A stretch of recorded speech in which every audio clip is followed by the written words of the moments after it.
Terima kasih Anda masih menyaksikan Kompas Malam, Saudara. Ganjar Pranowo merespons pernyataan Anies Baswedan soal Jawa Tengah tak lagi jadi kandang satu partai. Bagi Ganjar, setiap rival bisa mengklaim sepihak, tapi fakta yang nanti akan menjawab, Saudara. Hal ini disampaikan oleh Capres nomor urut 3 Ganjar Pranowo saat berkampanye di Sragen, Jawa Tengah. Ganjar tidak khawatir dengan pernyataan dari Anies Baswedan soal Jateng yang sudah mulai bernuansa perubahan. Menurut Ganjar, faktanya beberapa kali partai yang mengusung dirinya sudah membuktikan unggul di Jawa Tengah, baik secara tradisional, sosiologis, dan juga secara soliditas. Penantang pasti akan ngomong seperti itu, tapi fakta nanti akan dia lihat. Karena beberapa kali kita memenangkan itu secara tradisional, secara sosiologis, bahkan secara soliditas, saya kira Jateng sudah menunjukkan itu. Tapi semua pendapat saya hormati. Berarti tidak ada kekhawatiran ya Pak Presiden? Oh, kita bukan orang yang khawatir kok, kita orang-orang optimis. Ya, oke. Yuk. Sebelumnya, Saudara, dalam kampanyenya di Jawa Tengah, Capres nomor urut 1 Anies Baswedan menyatakan bahwa Jawa Tengah kini tidak hanya kandang atau basis suara satu partai.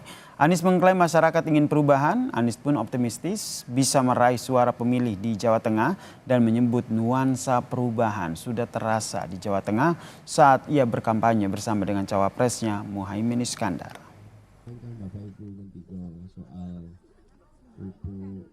Jadi kalau sekarang itu disebut kandang, itu adalah periode-periode sebelumnya. Sementara sekarang rakyat yang menginginkan perubahan itu bukan ada di 1-2 partai, ada di banyak partai. Jadi kami melihat pesan perubahan itu malah menjangkau semua. Dan kalau dilihat Jawa Tengah ini tempat yang bisa dibilang cukup bervariasi sebetulnya. Tidak hanya kandang satu partai. Kita bahas pernyataan dari Anies Baswedan yang bilang bahwa Jawa Tengah kini tidak hanya kandang atau basis suara satu partai saja. Sudah bergabung bersama kami di Kompas Malam pengamat politik Universitas Airlangga, Mas Airlangga Pribadi yang telah bergabung di Kompas Malam. Salam sehat Mas Airlangga. Salam sehat Mas.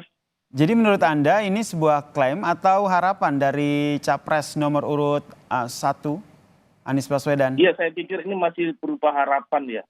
Harapan untuk membawa warna perubahan di Jawa Tengah. Tapi kalau kita melihat baik dari basis sosial, basis kultural, maupun misalnya data dari pemilu-pemilu yang ada sebelumnya, itu memang masih menunjukkan kuatnya suara Partai PDI Perjuangan sebagai basis utama di wilayah Jawa Tengah.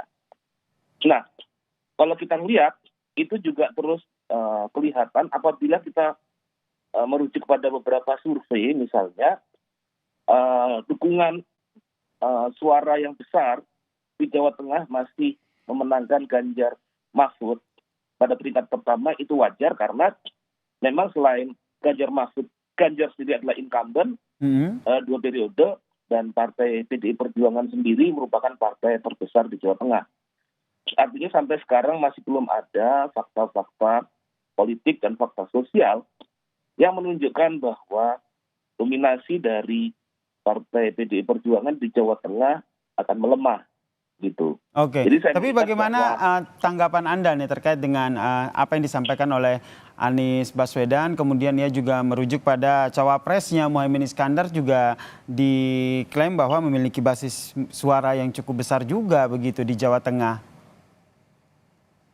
Iya, basis suara di Jawa Tengah kalau kita merujuk PKB sendiri, posisi di Jawa Tengah tidak sebesar dari PDI Perjuangan. Oke. Gitu. Dan kita lihat juga bahwa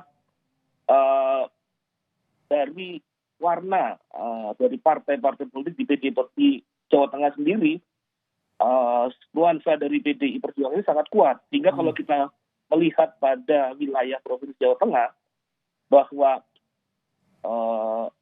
statement tentang mengarah pada perubahan itu masih berupa harapan.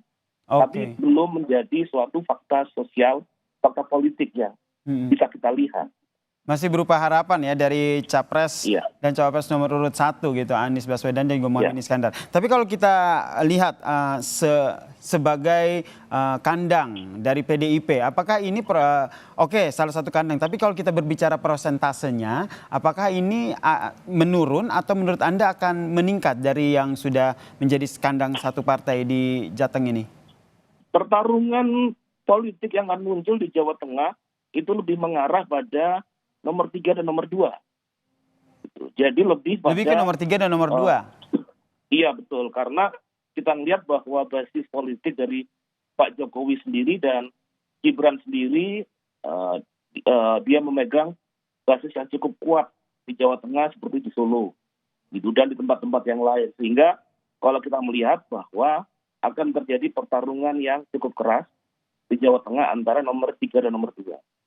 Oke, jadi menurut Anda nih perebutan suara di Jawa Tengah ini justru di nomor 2 karena di situ ada Gibran Raka Buming Raka dan juga ada Joko Widodo begitu dengan Ya. Ganjar Pranowo ya?